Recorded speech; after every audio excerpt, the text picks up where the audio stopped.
All attendees are in listen-only mode. Good afternoon, everyone. My name is Lisa White. I'm CML's Membership Services Manager, and it is a pleasure to have you as part of our webinar today. Those of you that are elected officials who have registered will receive one university training credit. The presentation is available on our website at cml.org under Training Materials. We are also recording it, and it will be posted to our website on that page as well. And that's a great reference in case you want to rewatch it or perhaps share a link with a colleague that you think should have this information as well. So a great resource for you to have available.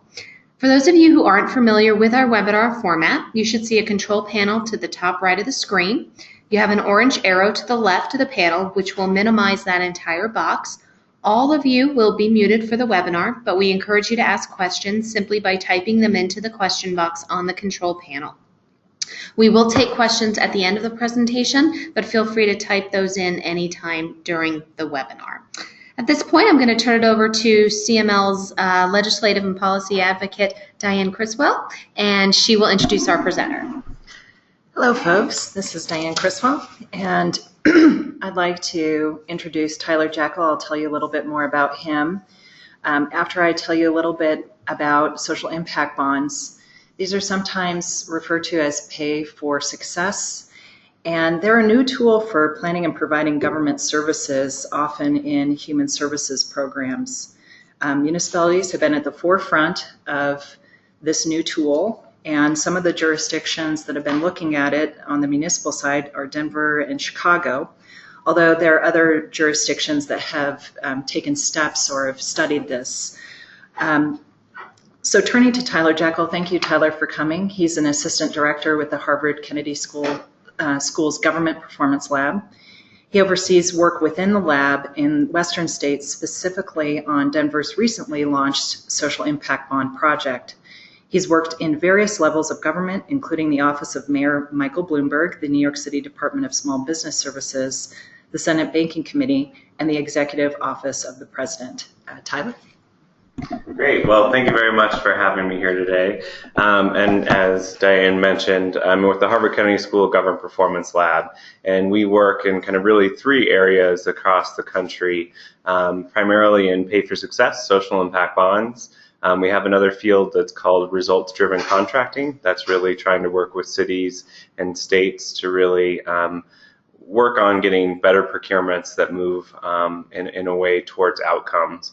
And then we have kind of this last category called kind of performance improvement. And this is really where we embed a team of fellows who work with a particular agency or department to really try and holistically say, how do we improve, if it's child welfare, the outcomes of our agency across the board. So you can see here we kind of span across the country. I am particularly housed in Colorado, born and raised, so love to be here. But we are kind of working with governments of all different levels and all different sizes as well. And just to give you an overview of kind of the topic areas that we go through, especially on pay for success, we've seen the areas within homelessness, criminal justice, and really early childhood be the focus areas where people have seen particular interests, but really other areas such as child welfare, behavioral health, or some of the proposals when we did a larger kind of public process in Colorado included everything from forest fire prevention to other kind of water or environmental related issues. So what is a social impact bond, and kind of why should governments care about it? Really the problem that we're trying to address is that far too often governments are paying or spending quite a bit of dollars on kind of remedial programs. So to give a specific example of that, and we'll dig a little bit deeper into it in the homeless context, is we're paying quite a bit for emergency rooms or criminal justice related activities, so jails. And we know that people are going into these different areas not because of these are the best places to address the problems, but because they're dealing with larger issues that we could probably fund a better preventative program. The unfortunate thing is that, as any elected official knows if you were to defund the jail or defund other systems, you probably would be voted out of office. So at the same time where you have to pay for the remedial programs, you still want to be able to make that shift. And so there's kind of a dollar gap that exists of how do we fund the kind of proven preventative programs that we know have tangible benefits to governments over the long term, while at the same time kind of paying for our existing services. And that's really what social impact bonds are trying to do. This is a very kind of complex chart to try and focus in, but I just want to split it up into two different aspects. One we call what is the kind of pay for success contract, and the other is kind of the social impact bond. And why they're different, I just want to explain what the actual contract is as a government, we're contracting for tangible outcomes. So essentially we're writing a 100% performance-based contract. So, and we'll get into the Denver initiative, but we're saying we want to actually see reductions to jail bed days, or we want to see reductions ER visits. And 100% of the contract is going to be based upon whether or not those outcomes were actually achieved. We could come up with many different structures for how this contract would work, and we could actually go to our nonprofit providers and say, here is a 100% performance-based contract. Let's just move forward. And usually the response that we all get from nonprofits is, you're crazy. I need dollars to be able to hire staff, administer the program. I truly believe we can meet these outcomes, but I need to actually pay the bills as we go. And that's really what the second part of this overall structure is the kind of social impact bond. And that's really asking funders, usually their foundations or private investors, to front it could be 5 years of operating capital for the actual project, and their repayment or their potential kind of upside return is contingent upon whether or not the program was successful. So the nonprofit will deliver typically an intervention. It could be supportive housing, it could be preschool education, and they'll continue to deliver that for 5 years, and their costs will be covered. And the kind of funders and investors are taking the risks that the program won't receive the outcomes. So if the program is successful, they potentially get their investment back and possibly a little bit more in success payments. If it's not successful, then they possibly could see as little as nothing back on their kind of original investment. So what this really allows the government to do is pay primarily for outcomes and only for successful outcomes, and it really allows the nonprofit provider the operating capital they need to prove the program and really make that shift. So if you go back to kind of the overall theory of how do we shift from a remedial state to paying for preventative programs, this allows us to make that shift. So as we're actually seeing reductions in maybe our criminal justice system, we can be spending those dollars on continued preventative programs. So that's the theory. Now, I'm sure people have questions on that, but hopefully with a tangible example, we can kind of really talk through it a little bit more. So what happened in Denver is the Denver Crime Prevention and Control Commission said, we want to know who the top individuals are coming through our kind of court system. So they asked the city and county courts, who are the individuals that come through the most frequently. They started with a list of the top 300 individuals, and we're able to match that list with kind of health and hospital information, as well as kind of homeless utilization within that system as well. And what you can see kind of on this slide is we found that it's a group of individuals that are chronically homeless, that are using quite a bit of services across the board. And they're actually coming into the criminal justice system for very low-level offenses, so kind of nuisance offenses such as public nuisance, alcohol, panhandling, trespass, and others. And we were able to look at kind of what does this cost society in general. So looking at this graph here that has great Broncos colors, you can kind of see that these individuals, and on average, and this conservatively, are costing government, many layers of government, over $29,000 per year. A lot of this is coming through medical expenses, but also a lot that are coming through areas that touch the city and county of Denver directly, such as detox, court, arrest, and jail costs. We know this is kind of the status quo. This is the cost of doing nothing. So if we were to continue on, this is how much these individuals would likely cost taxpayers over the next 5 years. We've been able to look at programs from around the country that show that you can see actual reductions in these costs and you actually get to better outcomes for individuals. So not only are their lives being improved, but you're also starting to see a really strong reduction on costs to governments and taxpayers themselves. So what we've been able to do is then really work on putting a program together. So we were able to really look at a large group. So we expanded our group of 300 individuals to a group of about 1,400 individuals that meet a criteria of being homeless and having 8 or more arrests over the last 3 years. And this we felt really got us to our target population, which are those individuals that are typically dealing with a behavioral health crisis, whether that's mental health or substance abuse, and are frequently interacting with the Denver criminal justice system. So what we know is there's better options out there, and the solution that we're really trying to prove out is housing first, which is a theory that we need to get individuals into housing before we start to work with them on all of the other related mental health or behavioral health issues that might be existing, combined with intensive case management, which is a case manager who's working with each of the individuals to connect them to the services that they might need. So they might need a nurse, they might need a psychologist, they might need kind of access to a substance abuse program, whatever kind of fits what their needs are at that point. And we ran into one large challenge, which I'm sure is not unique to Denver right now, but I'm sure everyone's heard stories, is that even if we were able to get new dollars into the system and give those to individuals, they would have a very difficult time finding new units of housing.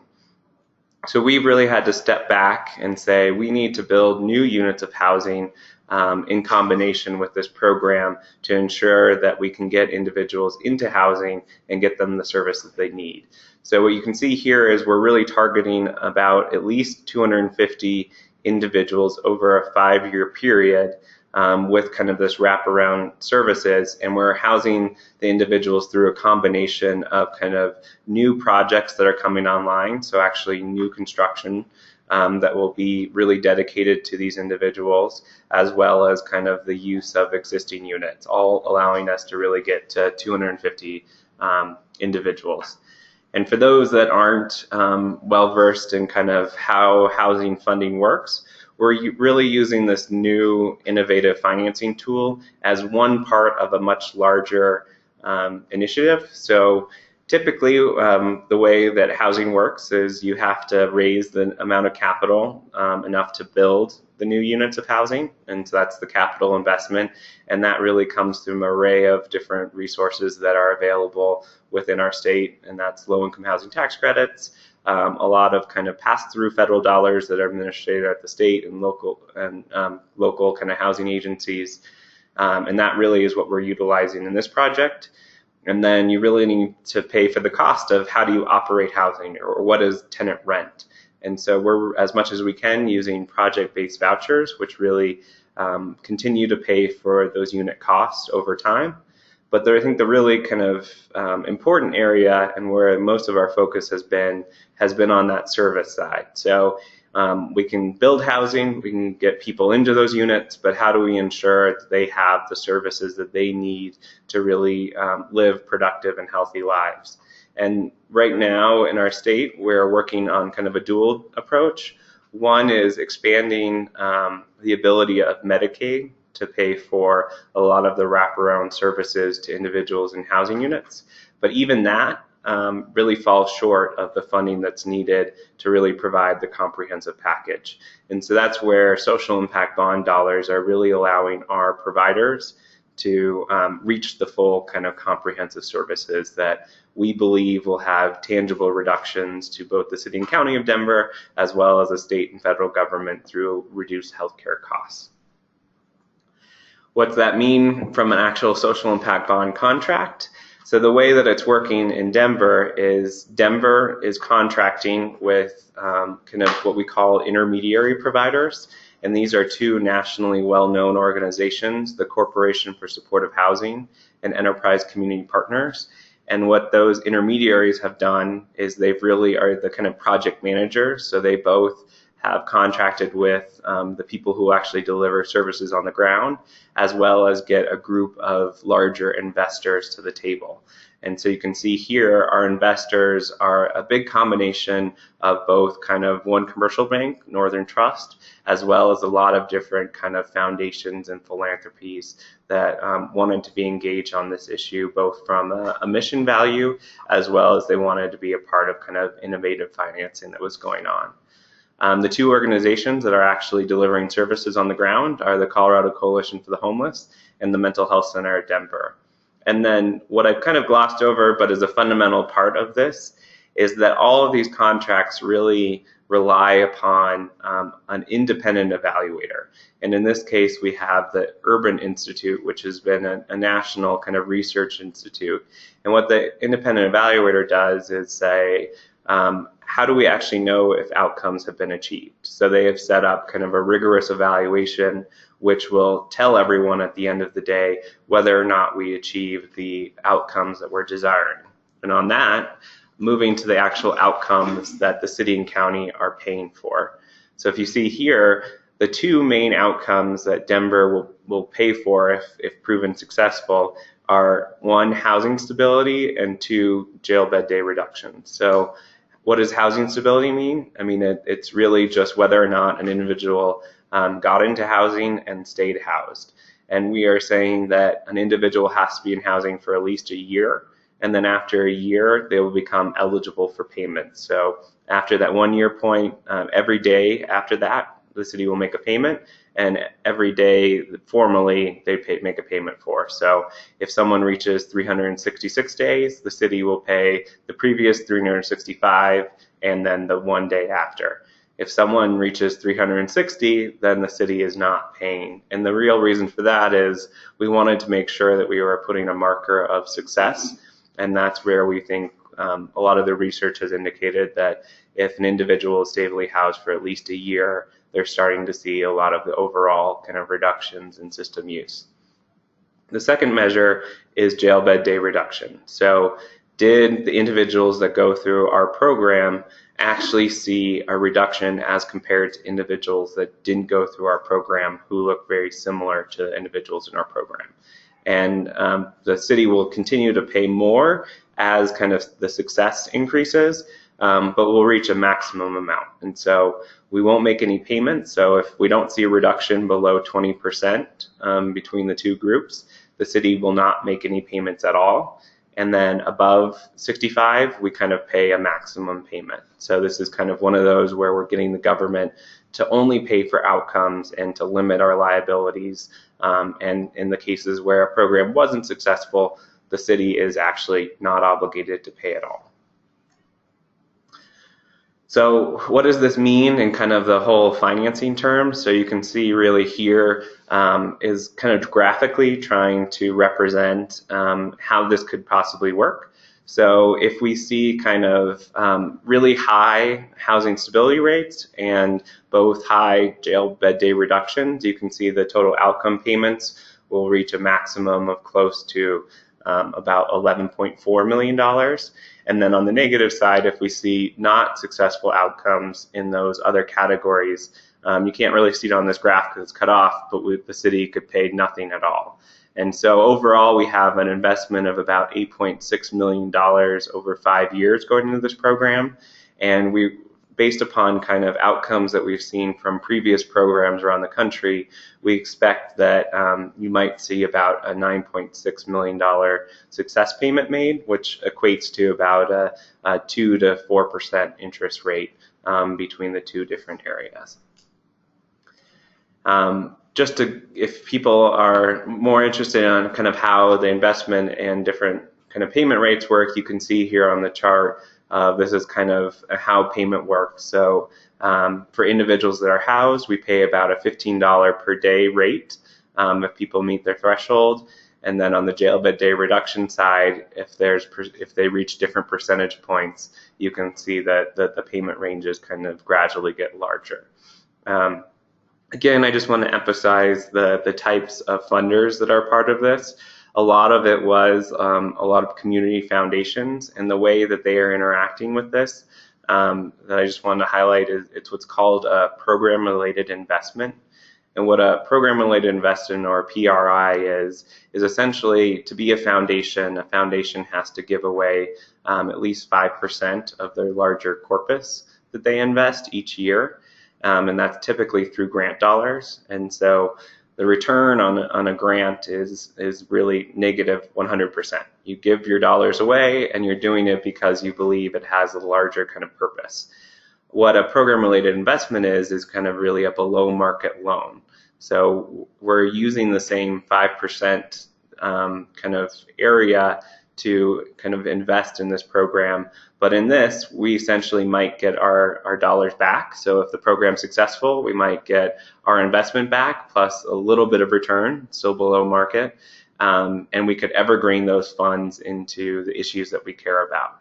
But if the program's not successful, we're really no worse off than the grant that we originally made.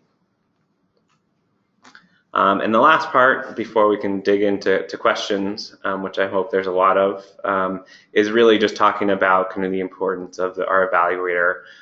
We're really kind of bringing a partnership of both national and local evaluators to this project, and they'll be looking over a 5-year period whether or not the program was successful, not only on those outcome measures, but whether or not you actually saw reductions to the healthcare system, to kind of the other detox systems, and kind of whether or not these individuals were interacting with police officers and other components of it.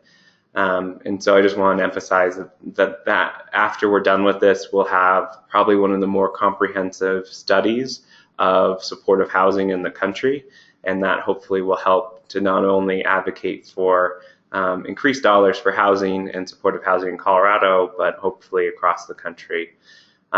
And just so you know, the project launched about 7 months ago in February, and has already started to house individuals. And I think one of the greatest things that we have really seen from this is that we've really in a contract manner. So we have people who are tied by a contract coming to the table to really figure out solutions. So one thing we really struggled with is how do we actually find homeless individuals that are designated as people that can be a part of this program. And these individuals are interacting with police officers frequently, and the outreach workers who need to find these individuals cannot kind of find them as easily as some of the police officers can. So with having the city and having the providers at the table, we've been able to come up with solutions of how do we get an individual who might be interacting with the police force into the outreach workers kind of notice and hands, and get them actually into housing. And we're really, I think one other highlight is we're really serving a population that I think is much more vulnerable than even some of the homeless populations that have been served by our providers before. So I think it just goes to highlight that when you really target and do a lot of data analysis on a group, you can really start to get to better outcomes and serving different populations. So I think I'm going to stop there, and happy to take different questions and really talk about any other topics that might be important.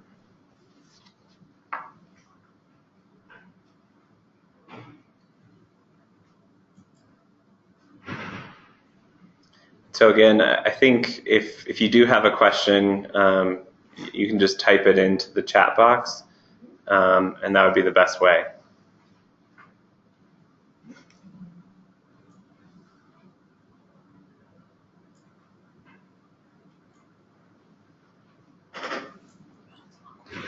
All right, so I'm gonna try to provide it for everyone.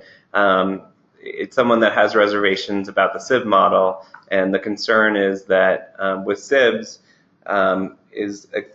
is primarily accountability. So while governments and municipalities are widely considered as a responsible entity for particular populations, corrections, homeless, youth offenders, in shifting this role, a failure by a third party to achieve their performance-based contract only reflects badly on the municipality. The municipality will have skirted their responsibility to the community and target spots and may not have benefit from the third party's efforts. And it goes into a little bit on Department of Justice and private prisons. So, I mean, I think we're not really trying to target areas that kind of governments have traditionally taken on before. So for homelessness and for corrections, we're not saying that we're kind of outsourcing the core governments of corrections or anything quite like that. It is more that we're building up kind of the nonprofit capacity that we already really look to solve a lot of the problems.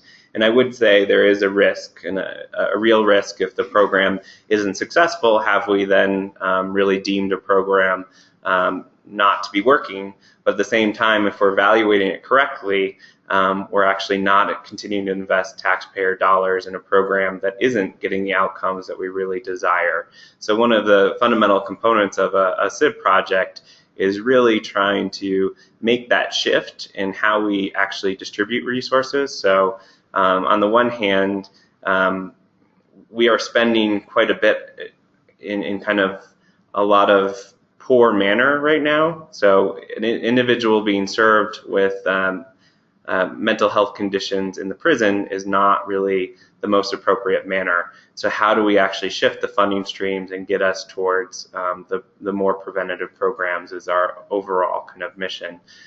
With that said, we're really not looking at privatizing core governmental services or anything quite like that. Usually the programs that we're looking into are already provided by nonprofits. So in New York State, one of the initiatives is really connecting individuals coming out of the correction system with job opportunities. So it's not kind of taking probation officers and making them a third party. It's actually adding on services to the existing kind of probations department to really prove out that we can reduce recidivism rates by actually getting people jobs in those cases. Another is in Chicago. It's a preschool education program, and the program is actually run by the school district. So we're actually saying by providing funds to more pre-K, we can see greater benefits that come later to the school system in either kind of increased reading scores, less kids repeating grades, better kind of teacher quality, all of these different benefits that are tangible to government. So it doesn't actually have to be outside of government organizations that are providing services in this context. And just, I'm trying to think of another example that would be good to highlight this. So in South Carolina, again, it's not trying to kind of privatize any function. It's more of trying to do a nurse family partnership program.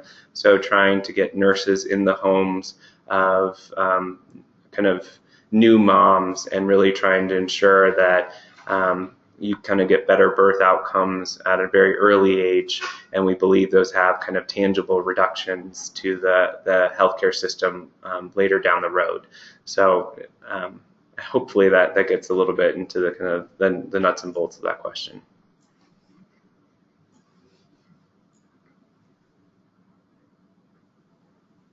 So the next question is, how do you respectfully and legally identify the costs associated with homeless individuals to determine what the cost savings could be? So a lot of this is a lot of data analysis and being very cognizant of kind of how you handle especially private data concerns. So with a lot of this, you're working with de-identified information. So you're really trying to see what are the aggregate costs of a group. And really being able to combine data sets between those different organizations in a way that complies with HIPAA. And I'd say it can be complicated because you're dealing with a lot of different organizations and actors, but actually I think there's a lot of strong ways that you can be able to share data across different streams while not trying to invade anyone's privacy. And so in this context, we were able to actually get individuals' information, share it with different organizations under data sharing agreements and only get back kind of aggregate information. So that allowed us to understand what the costs were to the group across those different levels, and actually dig deeply into what we can expect. Moving forward, how do we tell kind of where the cost savings have accrued? That's really been the importance of having a really strong evaluator. So one method that a lot of organizations do is they look what happened 2 years before the intervention and what happened 2 years after the intervention for those individuals. And that doesn't really take into account kind of societal changes that could have happened during that larger time period. So what we're actually going to be able to do here is really look at those that were able to entered the program and compare them to a group that is not in the program. They're not being denied services, but will not likely have the same kind of supportive housing. So we'll be able to say, moving forward, that this program, if we were compared to the comparison group, had this effect over time.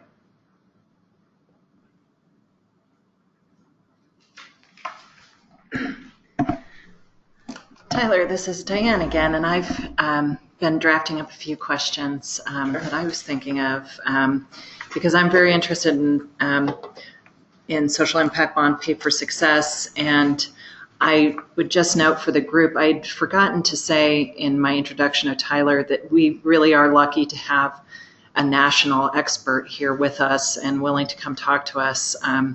Tyler's a very easygoing guy, but I know that he speaks at national conferences and the like, and it is an unusual and unique thing to have, well, maybe not to have Denver at the forefront of some of these things. I've heard about social impact bonds for years, and considering that Colorado is one of the first jurisdictions that has one going is pretty exciting. So some of the questions that I have is, after the contract repayment period, whether any payments are made for successes, where are the efficiencies realized at the end, and who pays for the program on an ongoing basis? Yeah, I mean, there's several ways that you could really try and structure that. I mean, in theory, you could actually be saying, we are actually seeing reductions in the jail system, and we're going to reduce the jail budget over time.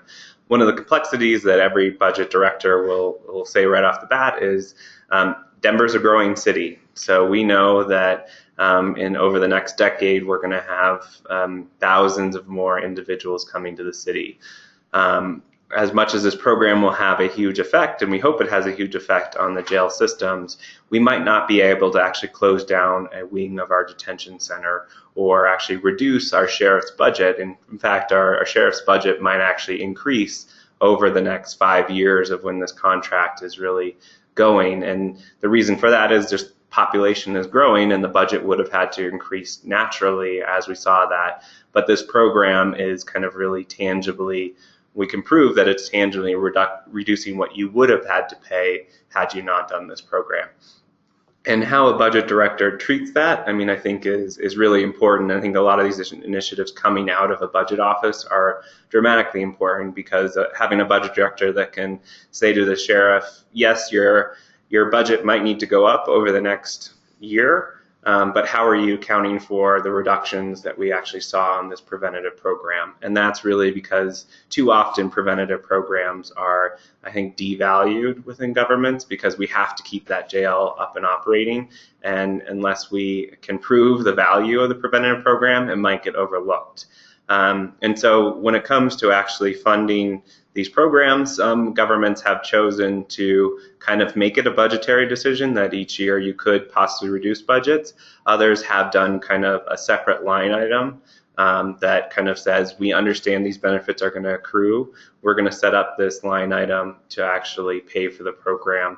And then the nice part about that is when you get to year 5 and everyone's hope this program is dramatically successful, you kind of have a budget line that can continue the program past that 5-year period.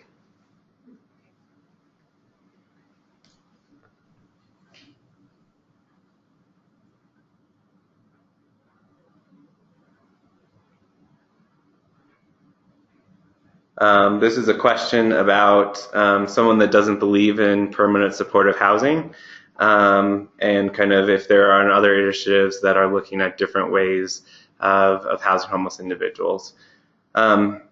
I don't think permanent supportive housing solves, especially a project of 250 individuals, solves the greater homelessness need that is occurring in our country. But I guess I would disagree that it is not a solution to a lot of what we're seeing in homelessness. I guess I would dramatically disagree with that.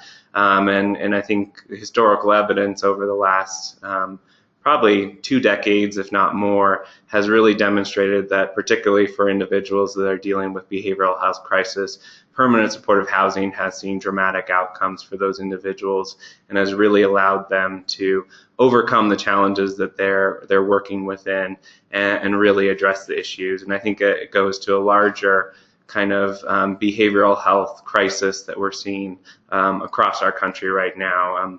Starting, I think, in the 1960s when Medicaid really said that, or at least the Johnson administration, or actually it was the Kennedy administration at that point, said that Medicaid won't pay for institutions. And I think that was probably a good decision not to pay for mental health institutions, and really that was with the promise of offering community-based solutions for individuals dealing with behavioral health crises. The problem is that as a country, we really haven't funded those community solutions. And permanent supportive housing, especially with assertive community treatment services, which is really that intensive case management, has really proved dramatically successful in, one, getting individuals to the right level of services and getting them off of the street into a productive living situation. With that said, other communities are looking at different problems that relate to the larger issue of homelessness, which is a very large issue and deals with everyone, kind of families in crisis to the individuals with the behavioral health crisis. And one example is in Cuyahoga County in Cleveland. The initiative is really trying to work with mothers who are homeless that have children. And one of the big problems is that a mother can't really have custody, or it could be a father as well, can't have custody of their child unless they have a housing situation for their children. So if they don't, they continue to go through the child welfare system and sometimes into group homes, and that's very costly and really not effective for creating a stable family environment. And so what they're trying to do is get the families reunited and really hope to see kind of that dramatic reduction in child welfare costs.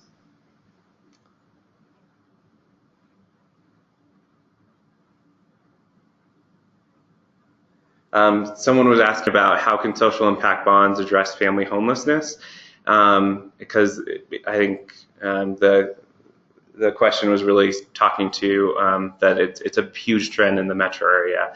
And there's different ways that you could look at it. I'm not always sure that social impact bonds are the best tool for every situation, but I think one of the ways that even in my own area tried to look at family homelessness is really look at kind of what are the costs or societal kind of costs of a particular housing situation. So for a lot of families in homelessness, there's a federal requirement under the McKinney-Vento Act that says a child who is homelessness needs to be provided transportation back to their school of origin. So if an individual is, say, in DPS, and because of needing to kind of live with another family because they can't afford housing in Denver, the school district would have to pay for transportation back to their original school. And in some cases, that transportation of that individual can be extremely, extremely costly. So if you were to try and think about a social impact bond, what we're trying to do is say housing someone in a location near their school and providing them possibly with housing assistance is much cheaper than providing that private transportation that you have to do in a different context. That might be one way to approach it. Cuyahoga County, where having kind of big child welfare costs because you don't have housing for a family is another way to look at it. I would just say that social impact bonds don't always work for every issue area. There are some areas where just traditionally funding it is the best that we can do. And I think in our experience, if we can get a government to do that over kind of using this tool, we will take that every single time. I think we want to make sure that governments are paying for outcomes and really can demonstrate success, but don't need to do this kind of private financing approach if they can already approach it.